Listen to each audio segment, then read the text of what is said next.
ہم میں سے کس کس نے بحر معونہ کا واقعہ سنا ہوا ہے؟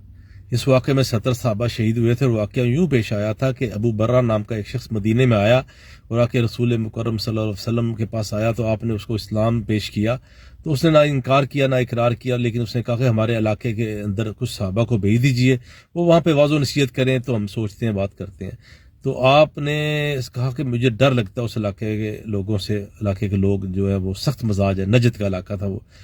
تو اس نے کہا میں پناہ دیتا ہوں۔ عربوں میں پناہ کی بڑی اہمیت ہوتی تھی، تو نبی کریم صلی اللہ علیہ وسلم نے لائق عالم قاری صحابہ کا انتخاب کیا بنو سلیم کے، تو 70 صحابہ کو بھجوایا اس کے ساتھ، 70 صحابہ کو بھجوا دیا، اور جب وہ بحر معونہ کے پاس پہنچے تو ان کو اس علاقے کے لوگوں نے گھیر کے شہید کر دیا۔ اب معاملہ یہ ہوا کہ بلکہ جب جھگڑا ہوا نا تو محسوس ہوا کہ یہ معاملہ خرابی کی طرف جا رہا ہے، تو ان صحابہ نے اپنی طرف سے ایک بندے کو بطور سفیر بھیجا عامر بن طفیل کے پاس۔ عامر بن طفیل جو تھا وہ سرگنا تھا قاتلوں کا، تو اس نے ارادہ کر لیا ہوا تھا ان کو مارنے کا۔ تو عامر بن طفیل کے پاس جب یہ صحابی پہنچے ہیں بطور سفیر، وہ ان کا نام حضرت حرام تھا، تو حضرت حرام جب پہنچے ہیں وہاں پہ، تو ابھی جا کے انہوں نے گفتگو نہیں شروع کی، تو اس نے اپنے ایک ساتھی کو کہا کہ اس کو مار دو، تو اس نے بھالا مارا اور وہیں پہ شہید ہو گئے، اور شہید ہوتے وقت انہوں نے یہ بات کہی کہ اللہ کی قسم میں کامیاب ہو گیا۔ تو وہ جو قاتل تھا وہ بڑا حیران ہوا کہ میں نے اس بندے کو مار دیا اور یہ مرتے دم کہہ رہا ہے کہ اللہ کی قسم میں بڑا کامیاب ہو گیا۔ تو اس نے بعد میں پوچھا، تحقیق احوال کی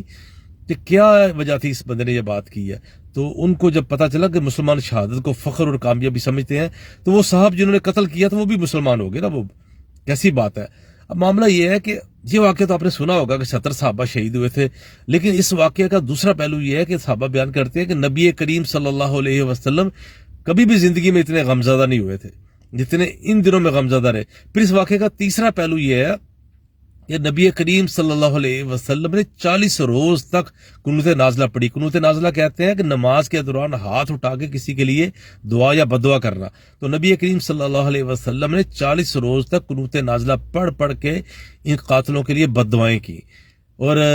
مزے کی بات یہ ہے کہ ان میں سے بہت سے قاتل ایسے تھے جو بعد میں مسلمان ہو گئے۔ اب آپ سے یہ سوال کرنا ہے کہ کیا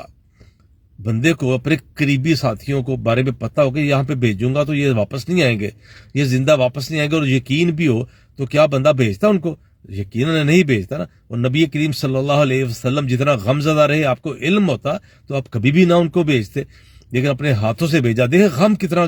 گہرا غم ہو گیا نا، کہ بندہ کہتا ہے یار میں نے اپنے ہاتھوں سے بھیج دیا،